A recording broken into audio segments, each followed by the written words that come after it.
ಅನುದಿನ ಅನುಕ್ಷಣ ಮನೆಯಲ್ಲೂ ಕಲಿಯೋಣ, ಕಲಿಕೆಯ ಹೊಸ ಹಾದಿಯಲಿ ಜೊತೆಗೂಡಿ ಹೆಜ್ಜೆಯ ಹಾಕೋಣ, ಸಂತಸದಿ ಕಲಿಯೋಣ ನಮ್ಮ ಹೆಮ್ಮೆಯ ಈ ಕ್ಲಾಸಿನಲ್ಲಿ. Yes sir. Yes teacher. Present ma'am. ಎಲ್ಲರಿಗೂ ನನ್ನ ನಮಸ್ಕಾರ. ನನ್ನೆಲ್ಲ ಪ್ರೀತಿಯ ವಿದ್ಯಾರ್ಥಿಗಳಿಗೆ ಕನ್ನಡದ ತರಗತಿಗೆ ಸ್ವಾಗತ. ವಿದ್ಯಾರ್ಥಿಗಳೇ, ಇವತ್ತಿನ ತರಗತಿಯಲ್ಲಿ ಪಾಲ್ಗೊಳ್ಳಲು ನೀವು ನಿಮ್ಮ ಜೊತೆ ಸಿರಿಗನ್ನಡ ಪುಸ್ತಕ ಹಾಗೂ ಬರೆದುಕೊಳ್ಳಲು ನೋಟ್ ಪುಸ್ತಕ, ಪೆನ್ನುಗಳನ್ನು ಇಟ್ಟುಕೊಂಡಿರಬೇಕು. ಅಲ್ಲದೆ ತರಗತಿಯ ಸೂಚನೆಗಳನ್ನು ಪಾಲಿಸುತ್ತಾ ಚಟುವಟಿಕೆಗಳಲ್ಲಿ ಪಾಲ್ಗೊಳ್ಳುತ್ತಾ ತರಗತಿಯನ್ನು ವೀಕ್ಷಿಸಬೇಕು ಅಂಥೇಳಿ ಕೇಳ್ಕೊಳ್ತೀನಿ. ವಿದ್ಯಾರ್ಥಿಗಳೇ, ಹಾಗಾದರೆ ಇವತ್ತಿನ ಮೊದಲನೆಯ ಚಟುವಟಿಕೆ ಏನು ಅಂತ ನೋಡೋಣ. ಕೊಟ್ಟಿರುವ ಚಿತ್ರಗಳನ್ನು ನೋಡಿ ಕತೆ ರಚಿಸಿ ಹೇಳಿ. ವಿದ್ಯಾರ್ಥಿಗಳೇ, ಇಲ್ಲಿರ್ತಕ್ಕಂತಹ ಚಿತ್ರಗಳನ್ನು ಗಮನಿಸಿ. ಈ ಚಿತ್ರಗಳನ್ನು ಗಮನಿಸ್ತಾ ಇದ್ದ ಹಾಗೆ ನಿಮಗೆ ಯಾವ ಕತೆ ನೆನಪಾಗ್ತಾ ಇದೆ? ಇಲ್ಲಿ 2 ಬೆಕ್ಕುಗಳಿವೆ, ಬೆಣ್ಣೆ ಇದೆ, ಹಾಗೆ ಒಂದು ಕೋತಿ ಇದೆ, ಮತ್ತು ತಕ್ಕಡಿ ಇದೆ. ಮಕ್ಕಳೇ, ನಿಮಗೆ ಈ ಚಿತ್ರಕ್ಕೆ ಸಂಬಂಧಿಸಿದಂತೆ ಇವತ್ತು ಒಂದು ಉತ್ತಮವಾದ ಕಥೆಯನ್ನು ಹೇಳ್ತಾ ಇದ್ದೀನಿ. ಮಕ್ಕಳೇ, ಈ ಕಥೆಯನ್ನು ನೀವು ಆಲಿಸಿ. ಒಂದು ಊರಿನಲ್ಲಿ 2 ಬೆಕ್ಕುಗಳಿದ್ವು. ಆ ಬೆಕ್ಕುಗಳು ದಿನವೂ ಒಂದು ಮನೆಯಿಂದ ಇನ್ನೊಂದು ಮನೆಗೆ ಹೋಗಿ ಕದ್ಕೊಂಡು ತಿಂತಾಯಿದ್ವು. ಇದೇ ಅವರ ಅಭ್ಯಾಸ. ಹೀಗೆ ಒಂದು ದಿನ ಒಂದು ಮನೆಯಿಂದ ಒಂದು ದೊಡ್ಡ ಬೆಣ್ಣೆ ಗುಂಡನ್ನು ಕದ್ಕೊಂಡು ಬಂದವು. ಈ ಬೆಣ್ಣೆ ಗುಂಡನ್ನು ಒಂದು ಮರದ ಕೆಳಗಡೆ ಕೂತ್ಕೊಂಡು ಸಮನಾಗಿ ಹಂಚಿ ತಿನ್ನಲಿಕ್ಕೆ ಪ್ರಯತ್ನಿಸಿದವು. ಆಗ ಒಂದು ಬೆಕ್ಕು ಹೇಳುತ್ತೆ, ನಾನು ಈ ಬೆಣ್ಣೆಯನ್ನು ಮೊದಲು ನೋಡಿದ್ದು, ನನಗೇ ಜಾಸ್ತಿ ಬೇಕು ಅಂಥೇಳಿ. ಆಗ ಇನ್ನೊಂದು ಬೆಕ್ಕು ಹೇಳುತ್ತೆ, ನೀನು ಮೊದಲು ನೋಡಿರ್ಬೋದು, ಆದರೆ ಅದನ್ನು ಸುರಕ್ಷಿತವಾಗಿ ತೊಗೊಂಡು ಬಂದಿದ್ದು ನಾನು, ಹಾಗಾಗಿ ನನಗೇ ಜಾಸ್ತಿ ಬೇಕು ಅಂಥೇಳಿ. ಹೀಗೆ 2 ಬೆಕ್ಕುಗಳು ಕೂಡ ನನಗೆ ಜಾಸ್ತಿ ತನಗೆ ಜಾಸ್ತಿ ಅಂಥೇಳಿ ಬೆಣ್ಣೆಯನ್ನು ಹಂಚಿಕೊಳ್ಳಲಿಕ್ಕೆ ಜಗಳ ಮಾಡ್ಕೊಳ್ತಾ ಇದ್ವು. ಇದನ್ನೆಲ್ಲ ಮರದಲ್ಲಿ ಕುಳಿತಿರುವ ಒಂದು ಕೋತಿ ಗಮನಿಸ್ತಾ ಇರುತ್ತೆ. ನೋಡಿ, ಚಿತ್ರದಲ್ಲಿ ಒಂದು ಕೋತಿ ಇದೆ ಅಲ್ವೇ? ಈ ಕೋತಿಯ ಬಳಿ ಬೆಕ್ಕುಗಳು ತಮಗೆ ಬೆಣ್ಣೆಯನ್ನು ಸರಿಯಾಗಿ ಹಂಚಿಕೊಡು ಅಂಥೇಳಿ ಸಹಾಯವನ್ನು ಕೇಳ್ತವೆ. ಆಮೇಲೆ ಕೋತಿ ಒಂದು ತಕ್ಕಡಿಯನ್ನು ತಗೊಂಡು ಬರುತ್ತೆ. ತಕ್ಕಡಿಯನ್ನು ತಂದು ತಕ್ಕಡಿಯನ್ನು ತೋರಿಸ್ತಾ ಹೇಳುತ್ತೆ, ನೋಡಿ, ಇದು ತೂಕವನ್ನು ಅಳೆಯುವ ಸಾಧನ, ಇದರಲ್ಲಿ ನಾನು ಬೆಣ್ಣೆಯನ್ನು ಸಮವಾಗಿ ಅಳೆದು ನಿಮಗೆ ಕೊಡ್ತೀನಿ ಅಂಥೇಳಿ ಹೇಳುತ್ತೆ. ಹೀಗೆ ಬೆಣ್ಣೆಯನ್ನು 2 ಭಾಗ ಮಾಡಿ ತಕ್ಕಡಿಯ 2 ಭಾಗಕ್ಕೆ ಹಾಕುತ್ತೆ. ಒಂದು ಭಾಗದಲ್ಲಿ ಜಾಸ್ತಿ ಬೆಣ್ಣೆ, ಇನ್ನೊಂದು ಭಾಗದಲ್ಲಿ ಕಮ್ಮಿ ಬೆಣ್ಣೆಯನ್ನು ಹಾಕಿರುತ್ತೆ. ಜಾಸ್ತಿ ಆದಂತಹ ತಕ್ಕಡಿಯ ಭಾಗ ಕೆಳಗಡೆ ಹೋಯಿತು. ನೋಡಿ, ಈ ಕಡೆ ಜಾಸ್ತಿ ತೂಗ್ತಾ ಇದೆ, ಅದಕ್ಕೆ ನಾನು ಇಲ್ಲಿಂದ ಸ್ವಲ್ಪ ಎತ್ಕೊಂಡು ತಿಂದುಬಿಡ್ತೀನಿ, ಆಗ ತೂಕ ಸಮ ಆಗತ್ತೆ ಅಲ್ವೇ, ನಿಮಗೆ ಬೆಣ್ಣೆಯನ್ನು ಕೊಡ್ತೀನಿ ಅಂತ ಹೇಳಿ ಜಾಸ್ತಿ ಆದ ಭಾಗದಿಂದ ಬೆಣ್ಣೆಯನ್ನು ತಗೊಳ್ತು. ಆದರೆ ತಗೊಳ್ಳೋವಾಗ ಸ್ವಲ್ಪ ತಗೊಳ್ಳಿಲ್ಲ, ಜಾಸ್ತಿನೇ ಎತ್ಕೊಂಡು ತಿಂದ್ಬಿಡ್ತು. ಆಗ ಈ ಕಡೆ ಜಾಸ್ತಿ ಆಯಿತು, ಈ ಕಡೆ ಕೆಳಕ್ಕೆ ಹೋಯ್ತು. ನೋಡಿ, ಈ ಕಡೆ ಜಾಸ್ತಿ ಆಗಿಬಿಟ್ಟಿದೆ, ಇಲ್ಲಿಂದ ಸ್ವಲ್ಪ ಎತ್ಕೊಂಡು ತಿಂತೀನಿ, ಆಗ ತೂಕ ಸಮ ಆಗುತ್ತೆ, ನಿಮಗೆ ಬೆಣ್ಣೆಯನ್ನು ಕೊಡ್ತೀನಿ ಅಂಥೇಳಿ ಈ ಕಡೆಯಿಂದ ತಿಂತು. ಹೀಗೆ ಆ ಕಡೆಯಿಂದ ಸ್ವಲ್ಪ ಈ ಕಡೆಯಿಂದ ಸ್ವಲ್ಪ ಬೆಣ್ಣೆಯನ್ನು ಎತ್ಕೊಂಡು ತಿಂದು ತಿಂದು ತಿಂದು ಕೋತಿ ಎಲ್ಲ ಬೆಣ್ಣೆಯನ್ನು ಖಾಲಿ ಮಾಡಿಬಿಡ್ತು. ಬೆಕ್ಕುಗಳು ಈಗ ತೂಕ ಸಮ ಆಗುತ್ತೆ, ಈಗ ನಮಗೆ ಬೆಣ್ಣೆ ಸಿಗುತ್ತೆ ಅಂತ ಕಾಯ್ತಾನೇ ಇದ್ವು. ಆದರೆ ಬೆಣ್ಣೆ ಸಿಗಲೇ ಇಲ್ಲ. ಕೋತಿ ಎಲ್ಲ ಬೆಣ್ಣೆಯನ್ನು ತಿಂದು ತಕ್ಕಡಿಯನ್ನು ಅಲ್ಲೇ ಬಿಸಾಕಿ ಮರ ಹತ್ಕೊಂಡು ಓಡಿ ಹೋಯಿತು. ಕೇಳಿದ್ರಲ್ಲ ಮಕ್ಕಳೇ ಕಥೆಯನ್ನು? ಹಾಗಾದರೆ ಈ ಕಥೆಯಿಂದ ನಿಮಗೇನು ತಿಳಿದು ಬರ್ತಾ ಇದೆ ನೋಡಿ.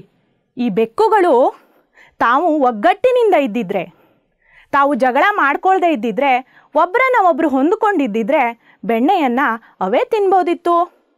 ಬೆಣ್ಣೆ ಇನ್ನೊಬ್ಬರ ಪಾಲಾಗ್ತಾ ಇರಲಿಲ್ಲ ಅಲ್ವೇ? ಈ ಒಂದು ನೀತಿಯ ಅಡಿಯಲ್ಲಿ ಹಲವಾರು ಕಥೆಗಳನ್ನು ಕೇಳ್ತಾ ಇದ್ರಿ. ಮಕ್ಕಳೇ, ಈ ಕಥೆಯಿಂದ ನೀವು ಯಾವ ನೀತಿಯನ್ನು ತಿಳ್ಕೊಂಡ್ರಿ? ಹಾಂ, ಈ ಕಥೆಯ ನೀತಿಯನ್ನು ನಾವು ಮುಂದಿನ ಚಟುವಟಿಕೆಯಲ್ಲಿ ನೋಡೋಣ. ಯಾವ ಚಟುವಟಿಕೆ ಇದೆ? ಪದಬಂಧ ಆಟ. ಮಕ್ಕಳೇ, ನೀವು ಪದಬಂಧ ಆಟವನ್ನು ಆಡಿರ್ತೀರ ಅಲ್ವೇ? ವೃತ್ತಪತ್ರಿಕೆಯಲ್ಲಿ, ನಿಮ್ಮ ಅಭ್ಯಾಸ ಪುಸ್ತಕದಲ್ಲಿ ಇಂತಹ ಪದಬಂಧ ಆಟವನ್ನು ಕೊಟ್ಟಿರ್ತಾರೆ. ಮಕ್ಕಳೇ, ಈ ಕ್ರಮ ಸಂಖ್ಯೆಗೆ ಅನುಗುಣವಾಗಿ ನಾನು ಇಲ್ಲಿ ಮೇಲಿನಿಂದ ಕೆಳಕ್ಕೆ ಅನ್ನುವಂತಹ ಸುಳಿವುಗಳನ್ನು ಕೊಟ್ಟಿದ್ದೀನಿ. ಹಾಗೆಯೇ ಎಡದಿಂದ ಬಲಕ್ಕೆ ಅನ್ನೋದಕ್ಕೂ ಕೂಡ ಸುಳಿವುಗಳನ್ನು ಕೊಟ್ಟಿದ್ದೀನಿ. ಇಲ್ಲಿರ್ತಕ್ಕಂತಹ ಅಕ್ಷರಗಳನ್ನು ನೋಡಿಕೊಂಡು ನೀವು ಈ ಸುಳಿವುಗಳನ್ನು ಓದಿಕೊಂಡು ನೀವು ಈ ಪದಬಂಧವನ್ನು ಭರ್ತಿ ಮಾಡಬೇಕು. ಬನ್ನಿ ಮಕ್ಕಳೇ, ಹಾಗಾದರೆ ಪದಬಂಧವನ್ನು ಭರ್ತಿ ಮಾಡೋಣವೇ? ಸುಳಿವುಗಳನ್ನು ಗಮನವಿಟ್ಟು ನೀವು ಆಲಿಸಬೇಕು. ಮೊದಲು ಮೇಲಿನಿಂದ ಕೆಳಕ್ಕೆ. ಬಟ್ಟೆಯನ್ನು ಇಲ್ಲಿ ಹೆಣೆಯುವರು. ನೋಡಿ, ಮೇಲಿನಿಂದ ಕೆಳಕ್ಕೆ ಬಟ್ಟೆಯನ್ನು ಇಲ್ಲಿ ಹೆಣೆಯುವರು. ಮ ಅನ್ನುವ ಅಕ್ಷರ ಇದೆ. ಮದಿಂದ ಪ್ರಾರಂಭವಾಗುವ ಯಾವ ಪದ? ಸರಿಯಾಗಿದೆ ಮಕ್ಕಳೇ, ನಿಮ್ಮ ಉತ್ತರ ಮಗ್ಗ. ಎರಡನೆಯದು ಮೃದುವಲ್ಲದ್ದು.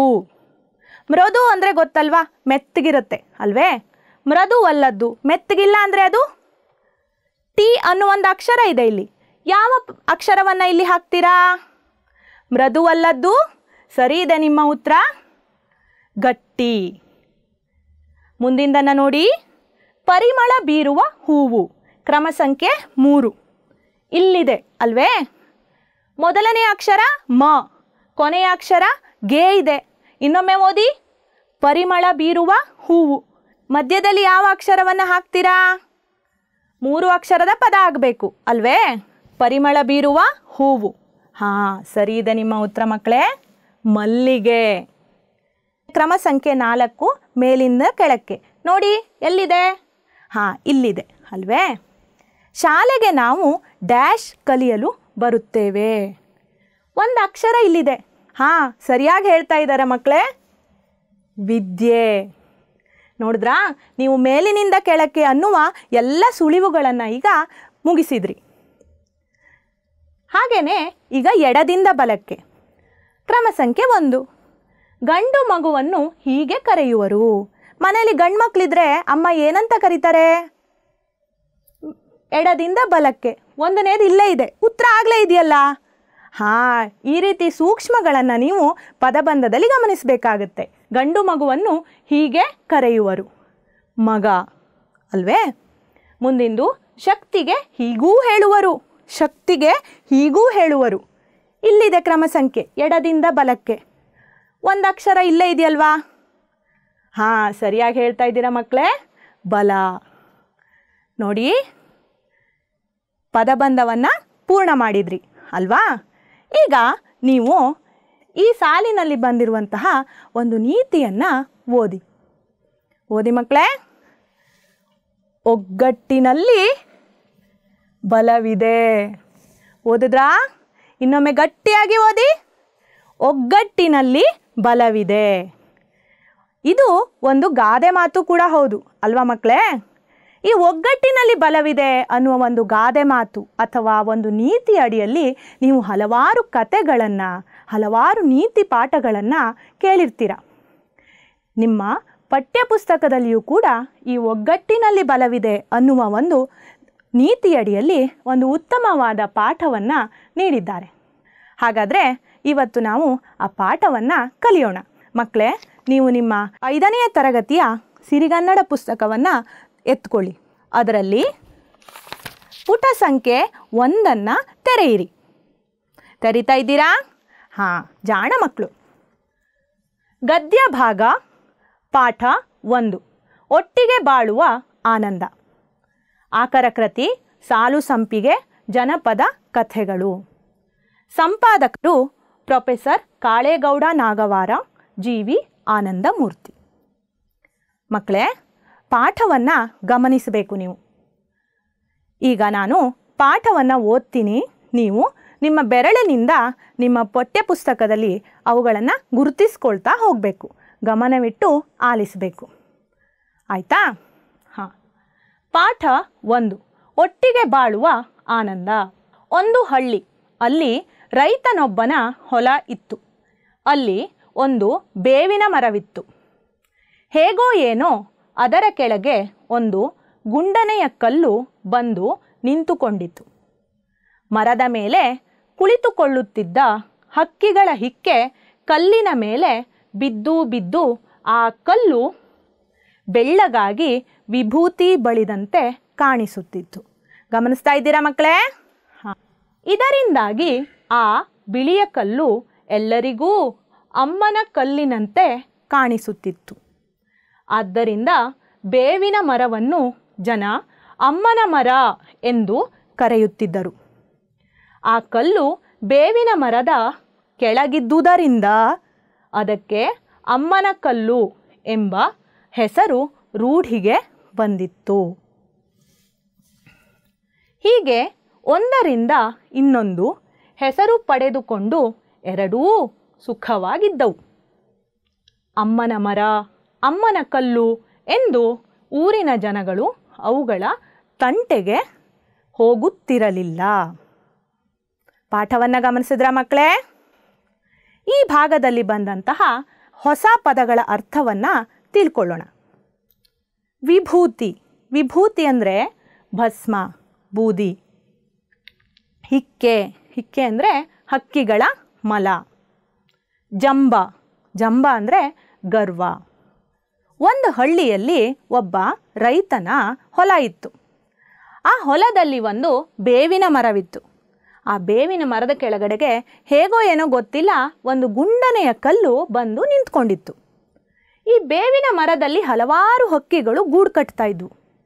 ಆ ಹಕ್ಕಿಗಳ ಹಿಕ್ಕೆ ಅಂದರೆ ಹಕ್ಕಿಗಳ ಮಲ ಅದು ಈ ಕಲ್ಲಿನ ಮೇಲೆ ಬಿದ್ದು ಬಿದ್ದು ಎಷ್ಟೋ ವರ್ಷಗಳಿಂದ ಬಿದ್ದು ಬಿದ್ದು ಆ ಕಲ್ಲು ವಿಭೂತಿ ಬಳಿದಂತೆ ಕಾಣಿಸ್ತಾ ಇತ್ತು, ಭಸ್ಮವನ್ನು ಬಡಿದಂತೆ ಕಾಣಿಸ್ತಾ ಇತ್ತು.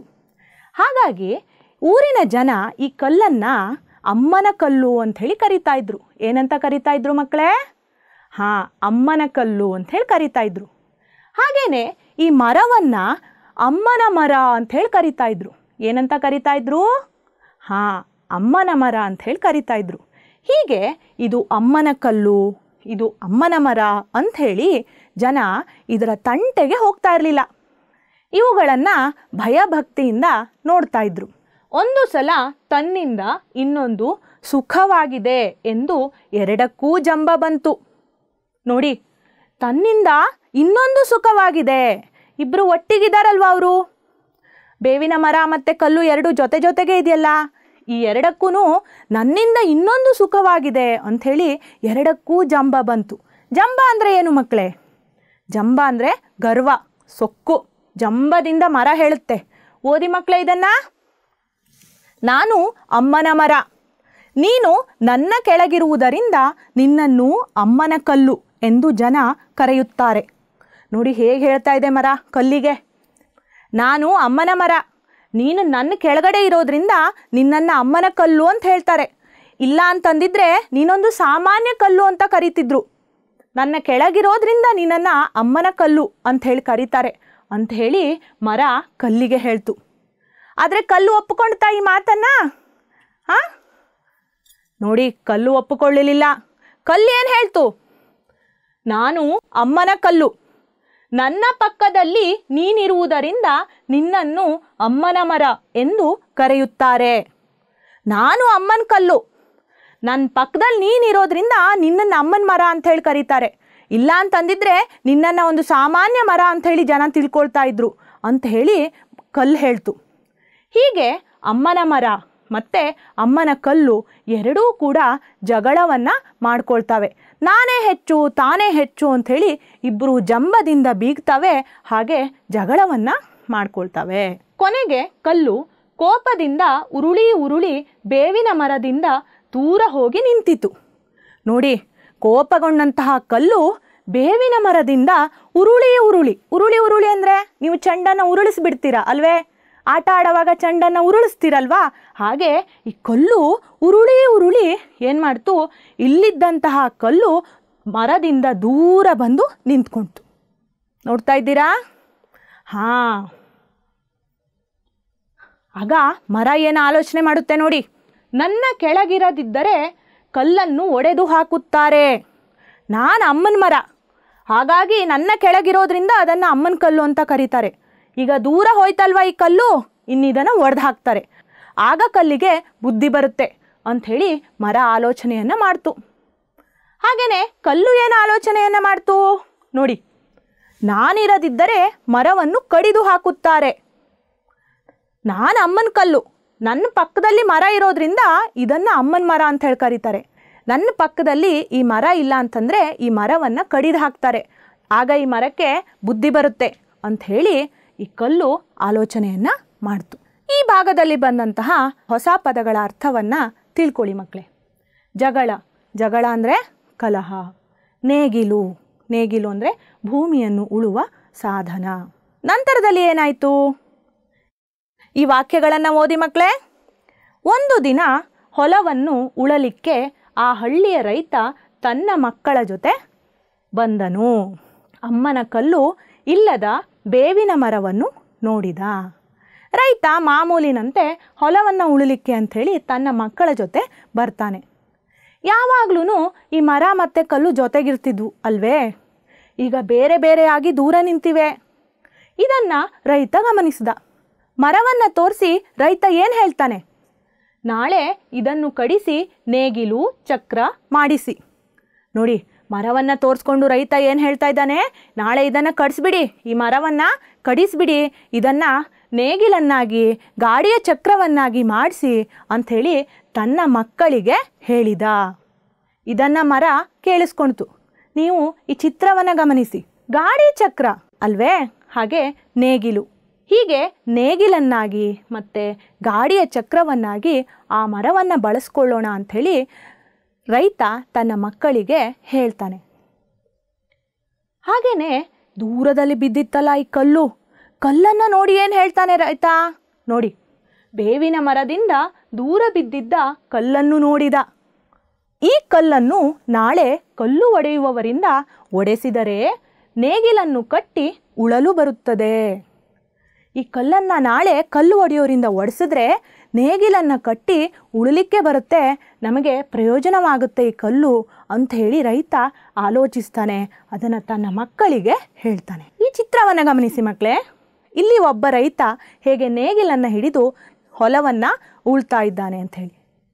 ಹಾಗೆಯೇ ಈ ಚಿತ್ರವನ್ನು ಗಮನಿಸಿ ಮಕ್ಕಳೇ. ಹೇಗೆ ಇಲ್ಲಿ ಒಂದು ಕಲ್ಲನ್ನು ಕಟ್ಟಿ ಅದನ್ನು ಕೂಡ ಹೊಲದಲ್ಲಿ ಬಳಸ್ತಾ ಇದ್ದಾರೆ ಅಂಥೇಳಿ ಗಮನಿಸ್ತಾ ಇದ್ದೀರಾ? ಹೀಗೆ ರೈತ ಮರವನ್ನು ಮತ್ತು ಕಲ್ಲನ್ನು ಬಳಸ್ಕೊಳ್ಳೋಣ ಅಂಥೇಳಿ ತನ್ನ ಮಕ್ಕಳ ಹತ್ರ ಹೇಳ್ತಾನೆ. ಮುಂದಿನ ಸಾಲುಗಳನ್ನು ಓದಿ ಮಕ್ಕಳೇ. ಇದನ್ನು ಕೇಳಿ ಮರ ಮತ್ತು ಕಲ್ಲು ಎರಡೂ ಭಯದಿಂದ ನಡುಗಿದವು.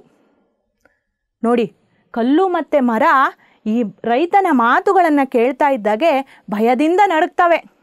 ನಾವಿಬ್ಬರೂ ಒಬ್ಬರಿಂದ ಒಬ್ಬರು ದೂರವಾಗಿದ್ದರೆ ಜನರು ನಮ್ಮಿಬ್ಬರನ್ನು ನಾಶ ಮಾಡುತ್ತಾರೆ. ಆದ್ದರಿಂದ ನಾವಿಬ್ಬರೂ ಉಳಿಯುವುದಿಲ್ಲ ಎಂಬ ತಿಳುವಳಿಕೆ ಮರ ಮತ್ತು ಕಲ್ಲಿಗೆ ಬಂದಿತು. ನೋಡಿದ್ರಾ, ನಾವಿಬ್ಬರು ಹೀಗೆ ದೂರ ದೂರ ಆದರೆ ನಮ್ಮ ತಂಟೆಗೆ ಬರದೇ ಇರತಕ್ಕಂತಹ ಜನ ನಮ್ಮನ್ನು ನಾಶ ಮಾಡ್ತಾರೆ ಅನ್ನುವಂತಹ ತಿಳುವಳಿಕೆ ಅಂದರೆ ಜ್ಞಾನ ಈ ಮರ ಮತ್ತು ಕಲ್ಲಿಗೆ ಬಂತು. ಆಮೇಲೆ ಏನು ಮಾಡಿದ್ವು ನೋಡಿ. ರೈತ ಮತ್ತು ರೈತನ ಮಕ್ಕಳು ಅತ್ತ ಹೋಗುವುದನ್ನೇ ಕಾದಿದ್ದವು. ನೋಡಿದ್ರಾ, ಯಾವಾಗಪ್ಪ ಈ ರೈತ ಮತ್ತು ರೈತನ ಮಕ್ಕಳು ಈ ಹೊಲದಿಂದ ಆ ಕಡೆ ಹೋಗ್ತಾರೆ ಅಂತೇಳಿ ಕಾಯ್ತಾ ಇದ್ವು. ಆಮೇಲೆ ಕಲ್ಲು ಮರದ ಹತ್ರ ಕೇಳುತ್ತೆ, ಬರಲಾ? ನೋಡಿ, ದೂರ ಹೋಗಿ ಕೂತಿತ್ತಲ್ಲ ಈ ಕಲ್ಲು ಮರದ ಹತ್ರ ಕೇಳುತ್ತೆ, ಬರಲಾ, ಹತ್ರ ಬರಲಾ ಅಂಥೇಳಿ ಕೇಳುತ್ತೆ. ಇದನ್ನೇ ಕಾಯ್ತಿದ್ದಂತಹ ಮರ ಏನು ಹೇಳ್ತು? ಬೇಗ ಬಾ ಅಂಥೇಳಿ ಹೇಳ್ತು. ಆಮೇಲೆ ತಾನು ಇನ್ನೊಂದರಿಂದ ಸುಖವಾಗಿರುವುದು ಎಂದು ಈಗ ಎರಡಕ್ಕೂ ತಿಳಿಯಿತು. ಮತ್ತೆ ಸ್ನೇಹಿತರಾದವು. ಅಮ್ಮನ ಮರ ಇಲ್ಲ ಅಂತಂದರೆ ಅಮ್ಮನ ಕಲ್ಲು ಉಳಿಯೋಕ್ಕೆ ಸಾಧ್ಯ ಇಲ್ಲ. ಅಮ್ಮನ ಕಲ್ಲು ಇಲ್ಲ ಅಂತಂದರೆ ಅಮ್ಮನ ಮರ ಉಳಿಯೋಕ್ಕೆ ಸಾಧ್ಯ ಇಲ್ಲ. ನಾವಿಬ್ಬರು ಜೊತೆಗಿದ್ದರೆ ಮಾತ್ರ ಜನ ನಮ್ಮನ್ನು ಉಳಿಸ್ತಾರೆ ಅನ್ನುವಂತಹ ಒಂದು ತಿಳುವಳಿಕೆ ಈ ಮರ ಮತ್ತು ಕಲ್ಲಿಗೆ ಬಂತು. ಇಬ್ಬರೂ ಕೂಡ ಮತ್ತೆ ಸ್ನೇಹಿತರಾದವು. ಆದರೆ ಆಗಲೇ ರೈತ ಮಕ್ಕಳಿಗೆ ಹೇಳಿದ್ದ ಅಲ್ವೇ, ಕಲ್ಲು ಒಡೆಯುವವನನ್ನು ಮರ ಕಡಿಯುವವನನ್ನು ಕರೆಸಿ ಅಂಥೇಳಿ. ಹಾಗೆಯೇ ಮಾರನೆಯ ದಿನ ಮರ ಕಡಿಯುವವರು ಕಲ್ಲು ಒಡೆಯುವವರು ಬಂದರು. ನೋಡ್ತಾ ಇದ್ದೀರಾ ಚಿತ್ರದಲ್ಲಿ ಮಕ್ಕಳೇ? ಹಾಂ. ಆದರೆ ಮರ ಕಡಿಯುವವರು ಏನು ಆಲೋಚನೆಯನ್ನು ಮಾಡ್ತಾನೆ ನೋಡಿ. ಇದು ಅಮ್ಮನ ಮರ, ಕಡಿಯುವುದು ಬೇಡ. ಆಗಲೇ ಸ್ನೇಹಿತರಾಗಿ ನಿಂತಿದ್ದಂತಹ ಮರ ಮತ್ತು ಕಲ್ಲನ್ನು ನೋಡ್ತಾನೆ. ನೋಡಿದಾಗ ಅವನು ಆಲೋಚಿಸ್ತಾನೆ, ಇದು ಅಮ್ಮನ ಮರ ಅಲ್ವೇ, ಇದನ್ನು ಕಡಿದ್ರೆ ನನಗೆ ಪಾಪ ಬರುತ್ತಲ್ವೇ ಅಂಥೇಳಿ ಭಯಭಕ್ತಿಯಿಂದ ಇದನ್ನು ಕಡಿಯೋದು ಬೇಡ ಅಂಥೇಳಿ ಅವನು ಹೊರಟು ಹೋಗ್ತಾನೆ. ಹಾಗೆಯೇ ಕಲ್ಲು ಒಡೆಯುವವನೇನಂತ ಆಲೋಚನೆ ಮಾಡ್ತಾನೆ ನೋಡಿ ಮಕ್ಕಳೇ, ಇದು ಅಮ್ಮನ ಕಲ್ಲು, ಒಡೆಯುವುದು ಬೇಡ, ಇದು ಅಮ್ಮನ ಕಲ್ಲಲ್ವೇ, ಇದನ್ನು ಒಡೆದ್ರೆ ನನಗೆ ಪಾಪ ಬರುತ್ತಲ್ವೇ, ಬೇಡ, ಇದನ್ನು ಒಡೆಯೋದು ಬೇಡ ಅಂಥೇಳಿ ಅವನು ಕೂಡ ಭಯಭಕ್ತಿಯಿಂದ ಹೊರಟು ಹೋಗ್ತಾನೆ. ಬೇವಿನ ಮರ ಮತ್ತು ಕಲ್ಲು ಕಂಟಕದಿಂದ ಪಾರಾದವು. ಈಗ ಎರಡೂ ಸಹ ಯಾರ ಭಯವಿಲ್ಲದೆ ಸುಖವಾಗಿದ್ದವು. ಕಂಟಕ ಅಂದರೆ ಏನು? ಕಂಟಕ ಅಂದರೆ ವಿಪತ್ತು, ಕೇಡು, ಕಷ್ಟ. ಹೀಗೆ ಒಂದಾದ ನಂತರ ಈ ಬೇವಿನ ಮರ ಮತ್ತು ಕಲ್ಲು ಎರಡೂ ಕೂಡ ಕಷ್ಟದಿಂದ, ಕಂಟಕದಿಂದ ಪಾರಾದವು. ಹಾಗೆಯೇ ಅವು ಏನಂತ ತಿಳ್ಕೊಂಡ್ವು? ಹೀಗೆ ನಾವು ಒಟ್ಟಾಗಿ ಬಾಳಿದರೆ ಸುಖವಾಗಿ ಇರಬಹುದು ಅನ್ನೋದನ್ನು ಈ ಬೇವಿನ ಮರ ಮತ್ತು ಕಲ್ಲು ತಿಳ್ಕೊಂಡ್ವು. ಮಕ್ಕಳೇ, ಪಾಠವನ್ನು ಆಲಿಸಿದ್ರಿ ಅಲ್ವೇ? ಈ ಪಾಠದಿಂದ ನೀವು ಯಾವ ನೀತಿಯನ್ನು ಕಲಿತಾ ಇದ್ದೀರಾ? ಹಾಂ, ಎಲ್ಲರೂ ಒಟ್ಟಾಗಿ ಬಾಳಿದರೆ ಎಲ್ಲರೂ ಕೂಡ ಸುಖವಾಗಿ ಇರಬಹುದು. ನಮ್ಮ ಸ್ನೇಹಿತರ ಜೊತೆ, ಬಂಧು ಬಾಂಧವರ ಜೊತೆ, ನಮ್ಮ ಒಡನಾಡಿಗಳ ಜೊತೆ ಎಲ್ಲರೂ ಹೊಂದಿಕೊಂಡು ವಿಶ್ವಾಸದಿಂದ ಒಟ್ಟಿಗೆ ಬಾಳುವುದನ್ನು ನಾವು ಕಲಿಬೇಕು. ಒಗ್ಗಟ್ಟಿನಲ್ಲಿ ಬಲವಿದೆ ಅನ್ನುವ ನೀತಿಯನ್ನು ತಿಳ್ಕೊಳ್ಬೇಕು. ಮಕ್ಕಳೇ, ಹಾಗಾದರೆ ಮುಂದಿನ ಚಟುವಟಿಕೆಯನ್ನು ನಾವೀಗ ನೋಡೋಣ. ಈ ಪಾಠದಲ್ಲಿ ಹಲವಾರು ಕಠಿಣ ಪದಗಳ ಅರ್ಥವನ್ನು ನೀವು ತಿಳ್ಕೊಂಡಿದ್ದೀರಾ ಅಲ್ವೇ? ಅದರ ಆಧಾರದಲ್ಲಿ ಇಲ್ಲಿ ಹೊಂದಿಸಿ ಬರೆಯಿರಿ ಅನ್ನುವಂತಹ ಚಟುವಟಿಕೆಯನ್ನು ನಿಮಗೆ ಕೊಟ್ಟಿದ್ದೀನಿ. ಇದನ್ನು ಪೂರ್ಣ ಮಾಡೋಣ. ವಿಭೂತಿ, ಈ ಪದದ ಅರ್ಥ ಏನು ಮಕ್ಕಳೇ? ಹಾಂ, ಸರಿಯಾಗಿ ಹೇಳ್ತಾ ಇದ್ದೀರಾ. ವಿಭೂತಿ ಅಂದರೆ ಭಸ್ಮ. ಜಂಬ, ಜಂಬ ಅಂದರೆ ಗರ್ವ. ಕಲಹ, ಕಲಹ ಅಂದರೆ ಸರಿಯಾಗಿ ಹೇಳ್ತಾ ಇದ್ದೀರಾ ಮಕ್ಕಳೇ, ಜಗಳ. ಹಾಗೆಯೇ ಕಂಟಕ ಅಂದರೆ ವಿಪತ್ತು. ಸರಿಯಾಗಿದೆ ನಿಮ್ಮ ಉತ್ತರ ಮಕ್ಕಳೇ. ಮುಂದಿನ ಚಟುವಟಿಕೆಯನ್ನು ಗಮನಿಸಿ. ಅಕ್ಷರಗಳನ್ನು ಹೊಂದಿಸಿ ಪದ ರಚಿಸಿ. ಇಲ್ಲಿರ್ತಕ್ಕಂತಹ ಅಕ್ಷರಗಳನ್ನು ನೀವು ಹೊಂದಿಸಿ ಒಂದು ಪದವನ್ನು ರಚಿಸಬೇಕು. ಆಗಲೇ ಹೇಳಿಬಿಟ್ರ ಉತ್ತರವನ್ನು? ನೋಡೋಣ ನಿಮ್ಮ ಉತ್ತರ ಸರಿಯಾಗಿದೆಯಾ ಅಂತ. ಮೊದಲನೇ ಅಕ್ಷರ ನೇ, ಆಮೇಲೆ ಗಿ, ಆಮೇಲೆ ಲು. ಕೂಡಿಸಿ ಓದಿ ಮಕ್ಕಳೇ. ಹಾಂ, ನೇಗಿಲು. ಸರಿಯಾಗಿದೆ ನಿಮ್ಮ ಉತ್ತರ ಮಕ್ಕಳೇ. ಹಾಗೆಯೇ ಇಲ್ಲೊಂದು ಅಕ್ಷರಗಳ ಪಟ್ಟಿ ಇದೆ, ಇವುಗಳನ್ನು ಓದಿ. ಹಾಂ, ಮೊದಲನೇ ಅಕ್ಷರ ಆ, ಎರಡನೇದು ಹಾಂ, ಮುಂದಿಂದು ಸರಿಯಾಗಿ ಹೇಳ್ತಾ ಇದ್ದೀರಾ, ಕೊನೆಯದ್ದು ಹಾಂ. ಈಗ ಇವುಗಳನ್ನು ಕೂಡಿಸಿ ಓದಿ ಮಕ್ಕಳೇ. ಆಲೋಚಿಸು. ಸರಿಯಾಗಿದೆ ನಿಮ್ಮ ಉತ್ತರ. ಮುಂದಿನ ಚಟುವಟಿಕೆಯನ್ನು ನೋಡೋಣ. ಸನ್ನಿವೇಶವನ್ನು ಮರುಹೊಂದಾಣಿಕೆ ಮಾಡಿ. ಮಕ್ಕಳೇ, ಪಾಠವನ್ನು ನೀವು ಸರಿಯಾಗಿ ಆಲಿಸಿದ್ದೀರಾ ಅಲ್ವೇ? ಆ ಪಾಠದಲ್ಲಿರ್ತಕ್ಕಂತಹ ವಿಚಾರಗಳನ್ನು ಅದಲು ಬದಲು ಮಾಡಿ ಇಲ್ಲಿ ನಾನು ವಾಕ್ಯದಲ್ಲಿ ಕೊಟ್ಟಿದ್ದೇನೆ. ಈ ವಾಕ್ಯಗಳನ್ನು ನೀವು ಓದಿ ಅದನ್ನು ಯಾವ ಸನ್ನಿವೇಶ ಆದಮೇಲೆ ಯಾವುದು ಬರುತ್ತೆ ಅಂಥೇಳಿ ಸರಿಯಾಗಿ ಮರುಹೊಂದಾಣಿಕೆಯನ್ನು ಮಾಡಬೇಕು. ಮಕ್ಕಳೇ, ವಾಕ್ಯಗಳನ್ನು ಓದಿ. ಓದ್ತಾ ಇದ್ದೀರಾ?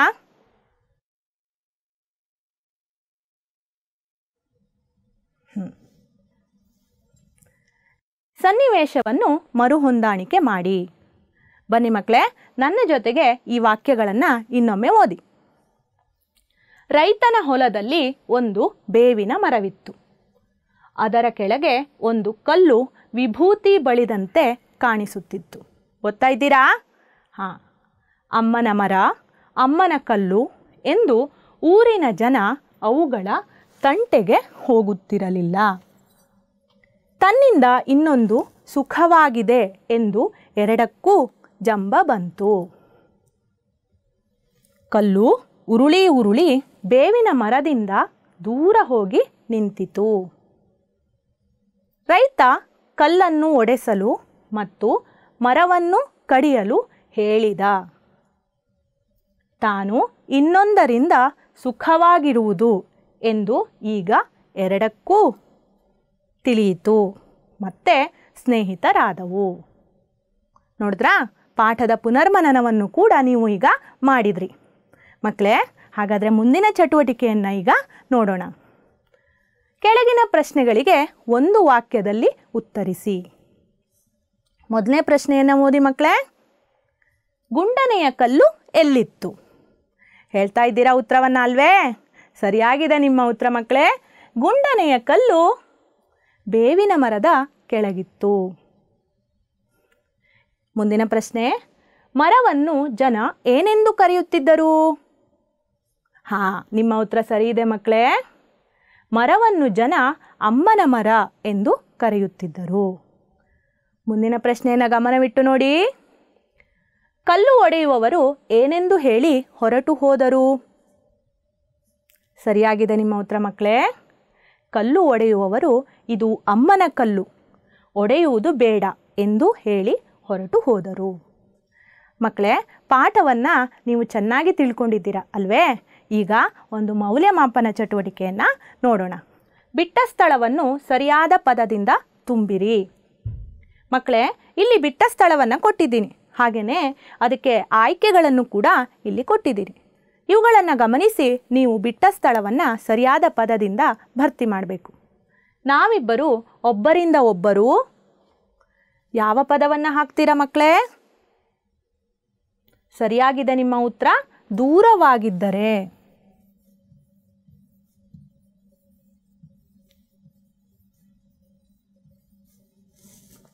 ನಾವಿಬ್ಬರು ಒಬ್ಬರಿಂದ ಒಬ್ಬರು ದೂರವಾಗಿದ್ದರೆ ಜನರು ನಮ್ಮಿಬ್ಬರನ್ನು ನಾಶ ಮಾಡುತ್ತಾರೆ. ಮುಂದಿನ ಓದಿ ಮಕ್ಕಳೇ. ಅವರಿಗೆ ಮರ ಮತ್ತು ಕಲ್ಲಿನ ಬಗೆಗೆ ಸರಿ ಹೇಳ್ತಾ ಇದ್ದೀರಾ, ಭಯ ಭಕ್ತಿ ಉಂಟಾಯಿತು.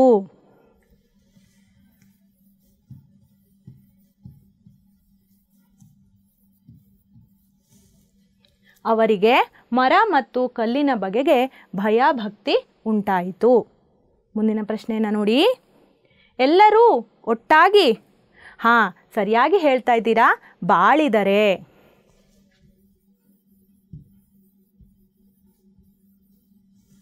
ಎಲ್ಲರೂ ಒಟ್ಟಾಗಿ ಬಾಳಿದರೆ ಎಲ್ಲರೂ ಸುಖವಾಗಿ ಇರಬಹುದು.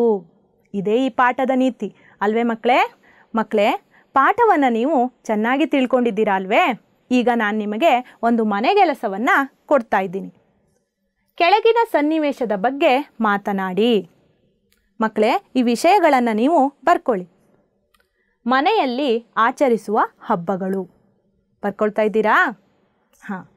ಮಳೆಗಾಲದ ದಿನಗಳು. ಮುಂದಿಂದು ನನ್ನ ಶಾಲೆ.